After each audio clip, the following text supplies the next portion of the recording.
Greetings, everybody. This is Dr. Joseph Bryant Jr. I'm the Executive Director of Rainbow Push Coalition Silicon Valley and our PUSHTech programs. And first of all, let me extend my most sincere thanks to all of you for joining our wonderful PUSHTech Summit this past week. It was exciting, it was memorable, it was impactful. I want to thank all of our amazing sponsors, all of our fantastic speakers. I want to thank Reverend Jackson for his vision that he launched in Silicon Valley that has evolved into what we know as PUSHTech. This year, our 6th annual PUSHTech Summit. It was amazing. So thank all of you for participating. Thank you for attending. Thank you for being a part of what we do as an organization. My window, my region, our area, PUSHTech, is just a small piece of the big picture of what Rainbow Push does all over the country and all over the world. And so we're getting excited about our upcoming convention, which is going to be July 17th through 21st. But we want to share with you just a snippet of what we experienced this past week. It was fantastic. For anyone that missed it, you can still go to our website and check out the entire conference. But there was one portion that we kicked off the event with, and it was very meaningful, very special, very significant, as our leader, Reverend Jesse Lewis Jackson, joined with his longtime friend, Congresswoman Barbara Lee, and the amazing Angela Rye for a fireside chat. We want you all to enjoy this today and get ready for our convention. Make sure that as we continue to pour into you, you connect with us in every way possible so you can see the amazing work that God is using our leader, our satellite offices, our headquarters, and everyone connected to PUSH to impact. So here it is, my friends, the fireside chat. Reverend Jesse Jackson, Congresswoman Barbara Lee, and the inevitable Angela Rye. It is my joy and pleasure to be here in what is now a very historic and regular occasion for the last several PUSHTech summits. I have had the great privilege of sitting down with two of my favorite leaders, two mentors, two freedom fighters, and two of the bravest soldiers in the war to ensure that tech becomes more diverse and becomes more fair and equitable for all of us. So today I am joined by Reverend Jesse Lewis Jackson Sr. He went from being on the mantle of my fireplace because of my dad, Eddie Rye, who worked on both of his presidential campaigns in '84 and '88, to being someone I got to stand shoulder to shoulder with and learn from as he worked so diligently to ensure that so many people who look like you and me have senior roles in the tech industry. And also today we have Congresswoman Barbara Lee, who represents Oakland, or as she says, Wakanda. And yes, there she is. She serves on the prestigious Appropriations Committee, but I want you all to know when you all are sleeping, Barbara Lee is working. She has been that way for so long. And as a result of that, we are so much further. So when W.E.B. Du Bois asks us what the meaning of progress is, I'm sure that you can find Barbara Lee right there pictured. And finally, certainly that's on the case. Yes, she's on the case. Last but certainly not least, one second, Reverend, one second. We have Dr. Joseph Bryant Jr. and Reverend, in true Reverend fashion, said, Dr. Bryant is staying on this panel. And so here he is for this fireside chat. We thank you for all of your work that you do. Again, when we're sleeping, when we're aware of all you do, Dr. Bryant, thank you for being a soldier in this fight as well. You know, I want to go to you, Congresswoman Lee, one to just intro yourself with your opening remarks, but I also want you to contextualize this this work that you're doing nonstop. There was a moment, you know, where the tech industry diversifying was a hot button issue, was so important. So many people were engaged, you know, and then over time it's kind of shifted, you know, maybe because the administration has changed, people don't see it as such an important issue, but you're still right there in the fight. Can you talk about why it's so important to be standing shoulder to shoulder with Reverend on the legislative side of this issue while he fights kind of a more public facing fight with boards, taking on senior leadership in corporations. And of course, you all have done that too. Why is it so important to have the legislative strategy push behind this work? Sure, Angela, first of all, let me just thank you. I'm so glad to see you. We miss you on the Hill, but you have taken your experience, your background, and put it all together and still working for the people in a space that we never would have an opportunity to be in. So proud of you. Thank you so much. Thank you. Dr. Bryant, good to see you. Thank you for keeping hope alive. and to Reverend Jackson. Let me just say, first of all, congratulations to Dr. Jackie and to all of your Dr. family. Jackie I'm so glad that we're with you at this moment with your family. You know, you work so hard for justice and for freedom and for human and civil rights. To see you now with your family celebrating them in a bus, doing some new things for you that you haven't done in the past, it really warms my heart. So I just want to say thank you for giving us this moment to experience this with you, the human side, the father, the grandfather, the husband. You know, it's just really amazing. And so this warms my heart. And I know it does with everyone who is seeing you today. You know, Reverend Jackson, first of all, we would never have been able to move the needle at all had it not been for yourself and Rainbow Push. We have to have an outside and inside strategy, and it's got to be coordinated on anything that we do. And because of you and what Rainbow Push has done, you know, we set up Tech 20, then it was Tech 2020, 5 or 6 years ago. It's Tech, right now, it's CBC Tech. And we're plugging along and fighting still very hard. And let me just tell you, since we began this with you, there have been about 20 bills. You know, we didn't have any bills before, really significant legislation addressing equity in the tech sector until we partnered with you and started this movement. And so the bills, and just mention a couple of these bills because it's so important, Angela, that people understand that inside strategy with legislation. We have bills that advances equity in the tech sector, but that includes empowering teachers, curricula, and funds for research. We have incentivizing students to pursue STEM degrees. We have legislation promoting science testing standards. We have legislation that offering grants for STEM education. These are just a few. And as a member of the Appropriations Committee, we have, and it's because of the push from Rainbow Push and CBC Tech, that we've been able to get millions of dollars into the Department of Education for STEM education for girls, low-income communities, communities of color, to really begin to provide STEM education in the public schools. And so we're working on all fronts, the policy front, the legislative front, as well as the appropriations fund to get the money right away. Sometimes legislation takes forever, but as an appropriator, we figure out how to use our opportunities to direct money to the goals of what we have to achieve as it relates to the goals of Tech 20, of Tech, CBC Tech, and Rainbow Push Tech. Now, what's phenomenal is they talk about the ingenious of Gates and all that in Silicon Valley. So I was a defense contract. The research done by the Defense Department is a government-sponsored, government-subsidized industry, right? And now I'm glad to see that because we went out, Mr. Rogers tried to run us out of Silicon Valley. He was like our Bull Connor. We went back with Butch Wayne. God bless Butch Wayne's heart. His wife died so suddenly a month ago. We're still bleeding from Butch Wayne is a force in this movement, to be sure. But anyhow, we went to a HP board meeting, and they wouldn't let us in at first. They said we were shares of stock. We got in the meeting, got the microphone, and I made the case that you sell these products all over the world. Two of the founders really of HP were Black.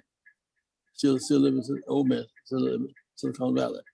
They didn't get a chance to expand it, they were left behind. Now they broke into two companies, there are two Blacks on each board, Silicon Valley. There's more than Amazon, of Microsoft, of Apple, of Facebook. So we wanted to go beyond those persons to the C-suites. Beyond C-suites, the issue of entire contract development. Up in these hills, you can see number of trees and people in the trees, but they have high tech, right? And the hills was nowhere it is not. It's impactful on transmitting information to us, good and bad. Is hard to explain. You know, Reverend Bryant, I want to turn to you. Reverend Jackson has been quoted as saying that companies must set specific, quantifiable diversity and inclusion goals, targets, and timetables. Without them, the ability to measure and be accountable for progress will be difficult. We know that Rainbow Push historically has not just done this work with tech. This is the last of, a long strategy of ensuring that the automobile industry is more diverse, that Wall Street is more diverse, and the tech industry is just the latest example of that. Talk about why you all took on tech and how important it is to continue this beyond 2022. Congresswoman Lee's point, like, we'll just change the name because we're going to keep going, right? So I want to hear from you on that. Exactly. And that's been a part of Reverend Jackson's vision all along. And that's why, as we engage this year for our summit, we're calling it PUSHTech Diversity and Inclusion. We're leaning in because the whole idea of this concept came from Reverend Jackson's ingenious plan to have us approach the companies and ask them for the diversity numbers. We asked them for their EEO-1 reports. We asked them for their data on how many percentages of African Americans and Hispanic Americans and women were part of the companies from top to bottom. And the data gave us they were embarrassed.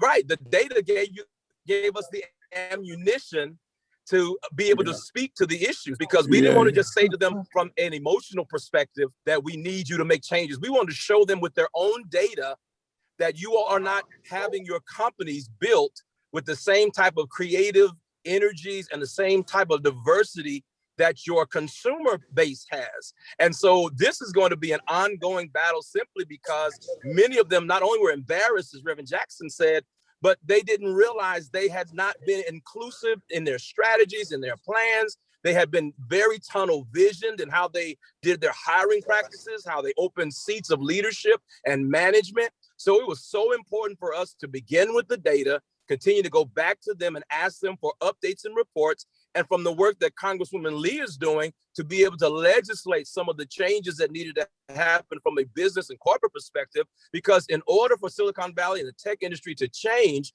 we knew there had to be, as she articulated so well, an inside and outside game where they became more aware as we continue to push from the outside to ensure that diversity became a reality. Joe, let me make this observation as well. When we went to Louisville and worked with the Bryant Taylor's case, half of Black Louisville does not have internet. We're working on a project right now called Concordia Project. 200 people live there, mostly Black women. Mold and mildew and stuff in their houses. Asthma and dying. Well, 300 apartments, not one Wi-Fi, not one internet. So that's why I need to expand it continuous. We now got youngsters in jail in Chicago, in Illinois, really, with precincts in the jail, learning as they go. And the kids, they used to use some of that jail time to learn basic, apps and codes and programs. So I'm excited. One of my guys, you may recall, Barbara, years ago, he was in jail, and we were trying to get telephone rates down. His ingenious breakthrough undercut his big prices. Second thing was the guy that we knew in Chicago was in jail, and he knows to break locks. So come to find out this guy used his skill to, in fact, break a code and create a lock you couldn't unlock. He had time and focus. So what is locks and keys and jails and cities, high tech is the end to say. I'll get higher, really. Yeah, Reverend Jackson, let me just mention this, listening to what you were saying in terms of access to broadband and the internet. And I do a lot of work at the United Nations as UN rep from the House. In 2016, the United Nations declared that access to internet is a human right. And so we have to see this also within the context of our human rights struggle, internationally as well as domestically.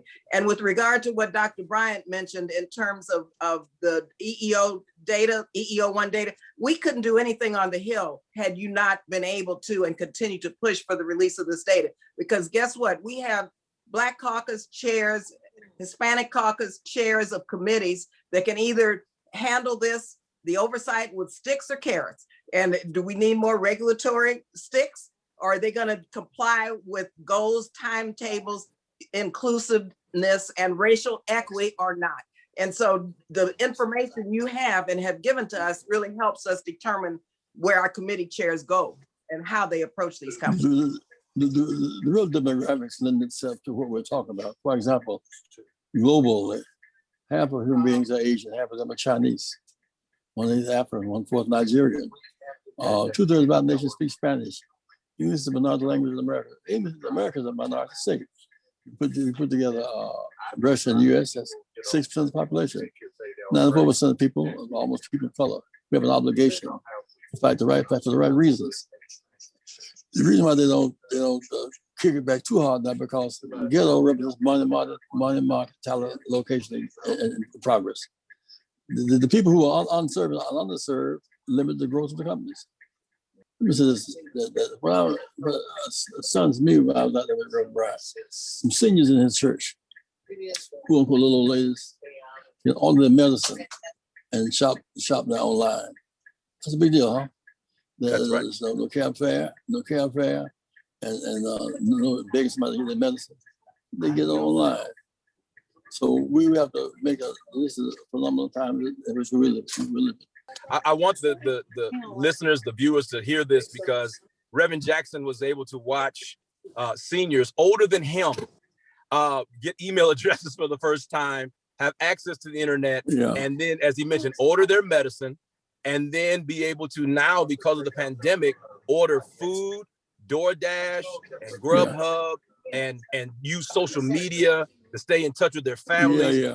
Reverend Jackson's vision has allowed us to be more ready for something that we never expected to happen with the pandemic, but it's really benefited our community at large. But for seniors, it has been really a lifeline. And for those churches that have tapped in, they've really utilized it. And so, Reverend Jackson, thank you for having that kind of vision to make us ready for something that we didn't know we had to be ready for. You already ready. This man's a minister, jazz pianist. He's a Renaissance man. Let me put this to you, Angela. We have a situation that we organize 1,000 churches, 50 in 20 major markets.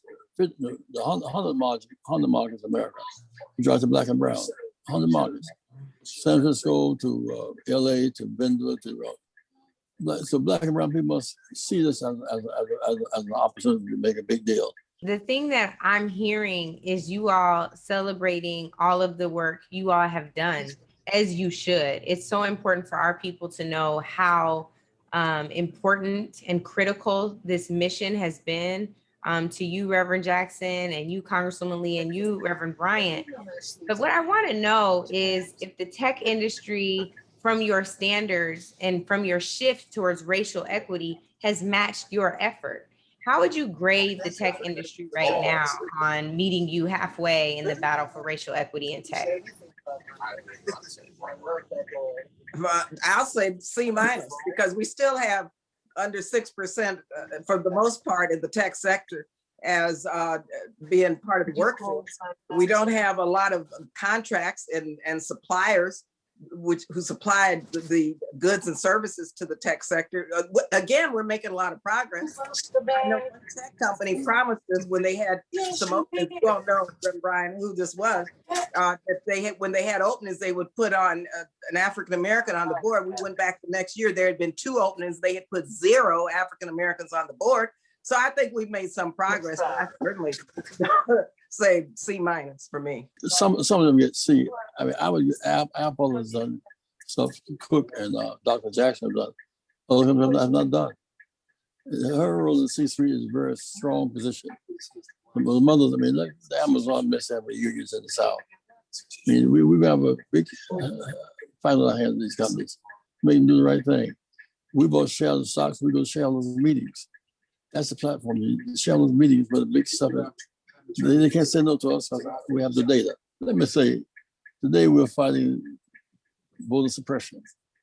That's a real deal. I mean, in 1890, we got the right to vote, 15th Amendment. 8 black congressmen from South Carolina. We were majority blacks in several southern states. They took terror. They drove us out, shooting us, hanging us, lynching us, running churches. Whole towns like Rosewood, Florida, Tucson, Oklahoma. This crowd here, the difference between us and them, we have knowledge of what's happening. We have access, we're not limited to a newspaper. When Dr. King came to my home in 1967, we were doing a strike of Claus and Bakery. And he spoke, 4,000 people came. They didn't have a single newspaper item or picture of him being in Cherubia. They're ashamed of that today, but they use block us out the paper.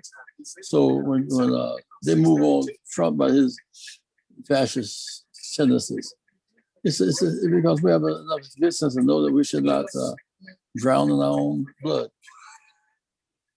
Angela, you're special to us, Angela. Thank you, Joe.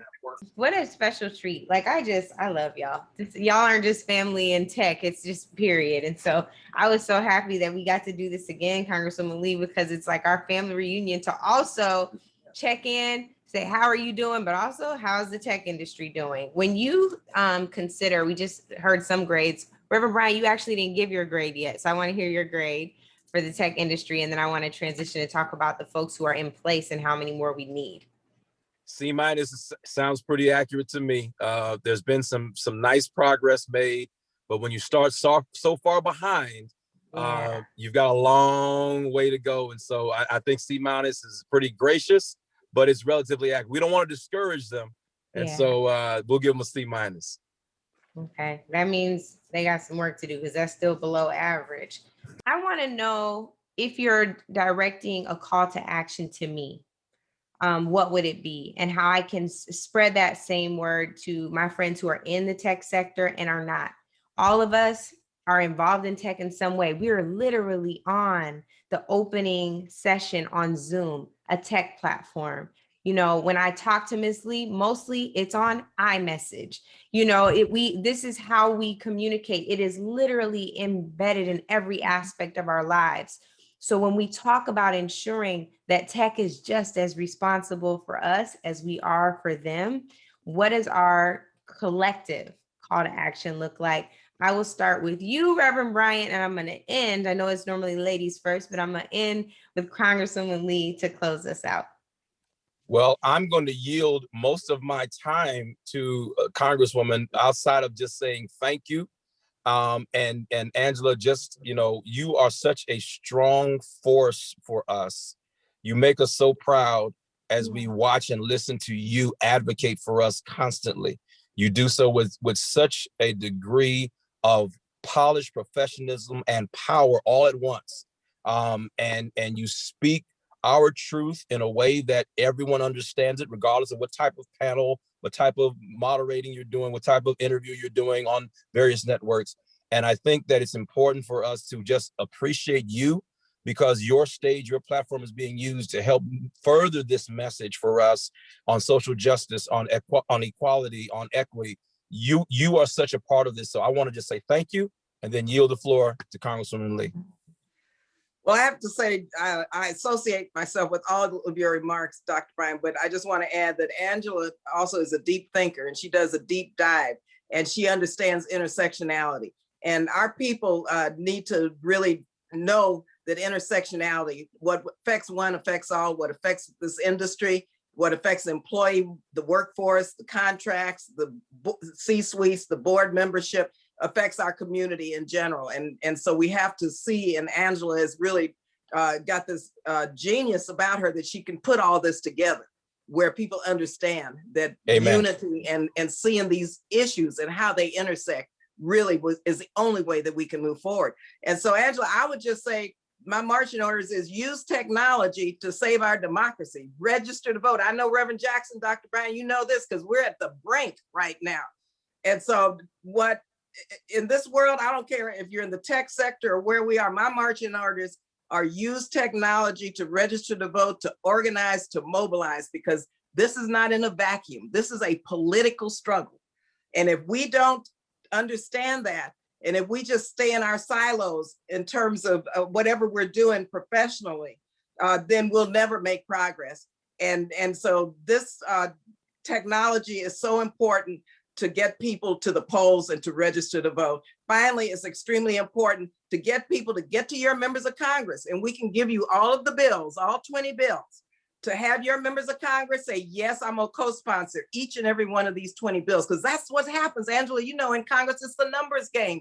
So if you wanna see computer science for all, if you wanna see racial equity in the workforce, whatever, we've got bills that would force that into the law, but those bills aren't gonna pass unless your member of Congress says yes to them. And so whoever your member of Congress is, whether it's CBC or not, go to that member of Congress, say co-sponsor the following 20 bills, hold your elected officials accountable.